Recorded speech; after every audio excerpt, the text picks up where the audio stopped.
நம்ம இன்றைக்கி milk powder recipes நம்ம பார்க்க போகிறோம். ஸோ நம்ம அதுக்காக நம்ம எடுத்துருக்கிறத 1 கப் மில்க் பவுடர் எடுத்துருக்கேன். அப்புறம் தவாவை வந்து நான் ஹீட் பண்ணி வச்சுருக்கேன். ஸோ 1 கப் வந்து மில்க் பவுடர் நான் இதில் தான் வந்து ட்ரான்ஸ்ஃபர் பண்ணி போகிறேன். ஸோ இப்போ நம்ம ட்ரான்ஸ்ஃபர் பண்ணலாம். ஸோ நம்ம 1 கப் ஃபுல்லாகவே இதில் கொட்டியாச்சு. நல்லாவே தெரியும். ஸோ இது நல்லாவே ஒரு டீஸ்பூன் இதாவது வச்சு நம்ம ஃபுல்லாகவே ஸோ நம்ம 1 கிளாஸ் வாட்டர் அதுவும் வந்து மொத்தமாக ஊற்றக்கூடாது, கொஞ்சம் கொஞ்சமாக தான் ஆக்சுவலி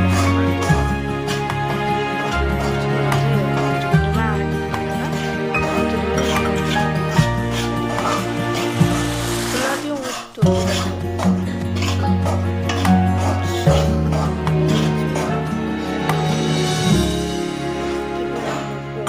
அளவுக்கு தான் நான் வந்து கொஞ்சம் கொஞ்சமாகவே ஊற்றிருக்கேன். நீங்கள் வந்து 1 கப் போடலாம், 2 கப்ஸ் கூட போடலாம் மில்க் பவுடர். நாங்கள் அளவுக்கு செஞ்சுருக்கோம். அளவுக்கு வேணும்னா ஆட் பண்ணலாம். ஸோ 1 கிளாஸ் அளவுக்கு முடிஞ்சிடுச்சு. ஸோ இப்போ வந்து நல்லாவே தெரியும் தண்ணி ஆயிடுச்சு. இதில் கூட இருக்கணும். நெக்ஸ்ட்டு வந்து நம்ம தண்ணி ஊற்றி கொஞ்சம் கொஞ்சமாக ஆட் பண்ணுறதுனால தான் நம்மளுக்கு வந்து எப்படி இந்த கற்று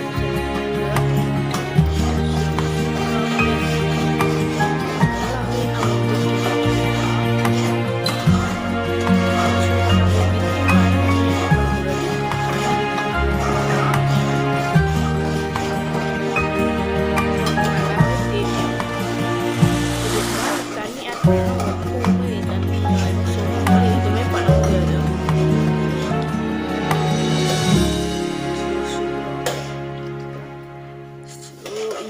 இப்படி தான் இருக்கும் நெக்ஸ்ட் தண்ணி ஊற்றினா. ஸோ நம்ம இது வந்து இப்போ வந்து நம்ம வந்து இது இப்போ என்ன ஊற்றணும், அது தண்ணியில் vinegar or lemon juice add பண்ணியிருக்கணும். நாங்கள் வினிகர் வித் வாட்டர் ஆட் பண்ணி இதில் ஊற்றுறோம். அதுவும் வினிகர் வித்னாலும் திரிஞ்சு தான் வரும். நான் ஒரு கப்பால் ஊற்றுறேன். அப்புறம் வந்து பார்த்திங்கன்னா வினிகர் ஊற்றினா திரியாக வரும். கப்பால் அப்படி தான் நமக்கு இந்த லெமன் ஜூஸ் போட்டாலும் நமக்கு இதுதான் வரும்.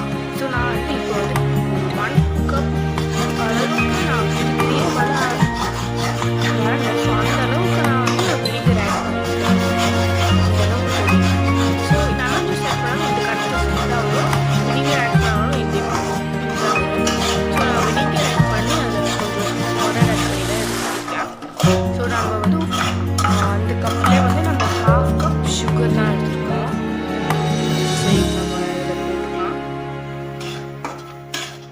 அதே கப் அளவுக்கு தான் நம்ம சுகர் எடுத்துருக்குது.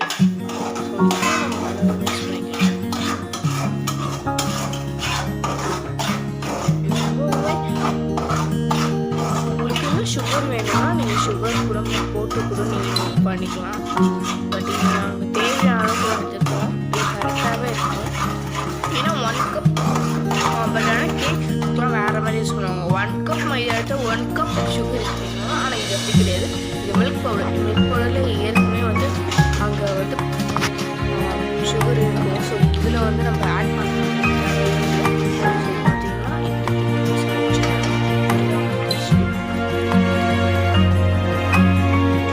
ஸோ இப்போ வந்து சுகர் அந்த கப்பே நான் பாதி தான் எடுத்துக்கிறேன். நம்ம வந்து 1 கப்பில் அந்த மில்க் பவுடர் கப்லேயே வந்து நான் 1/2 தான் எடுத்தேன். இப்படி தான் வினிகர் போட்டாலும் இப்படி தான். வினிகர் போடுறவங்க எல்லாருமே வந்து 1 கப் வினிகர் எத்தனையோ வரைக்கும் வினிகர் போடுறீங்கன்னா வினிகர் மட்டுமே ஊற்றாதீங்க. இது கூட வந்து வாட்டர் நார்மல் வாட்டர் ஆட் பண்ணி ஊற்றுங்க. ஸோ இப்போ நம்ம வந்து ஆல்மண்ட்ஸ்லாம் வந்து தூவி வச்சு இதில் வந்து நான் ஆக்சுவலி இந்த ஒரு தட்டுலேயே வந்து பாதி தான் வருது. நாங்கள் அது பாதி மட்டும்தான் இப்படி இருந்தாலும் வரும். ஸோ பாதி மட்டும்தான் இப்போ ஆக்சுவலி கேஷ்யூஸ் சரி ஆல்மண்ட்ஸ் போட்டிருக்கோம். நீங்கள் உங்களுக்கு வந்து அதிகமாக சொன்னீங்கன்னா நீங்கள் ஃபுல்லாகவே வச்சுக்கலாம். இப்போ நம்மளுக்கு வந்து மேலே இருக்கிறதோட கீழே தான் ஆல்மண்ட்ஸ் சூப்பராக நிறையவே இருக்கும். ஸோ இதில் வந்து அந்த செஞ்சு வச்ச வந்து இதில் வந்து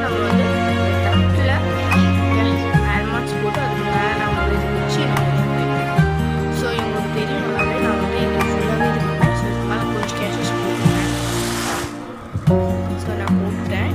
பட் ஆனால் கீழே இருக்கிறதுனால அதிகமாக நான் ஹேல்மெட் போடுவேன். ஏன்னா வந்து கீழே வந்து அதிகமாகவே இருக்கும். ஸோ அதனால தான் நான் கொஞ்சமாக வந்து ஹெல்மெட்ஸ் போட்டேன். ஸோ வந்து நான் இப்போ ஆக்சுவலி கட் பண்ணிக்கணும். ஏன் கட் பண்ணணும்னு பார்த்தீங்கன்னா, இது வந்து நம்ம ஆறுனா நம்மளால ஆக்சுவலி ஒழுங்காகவே எடுக்க முடியாது.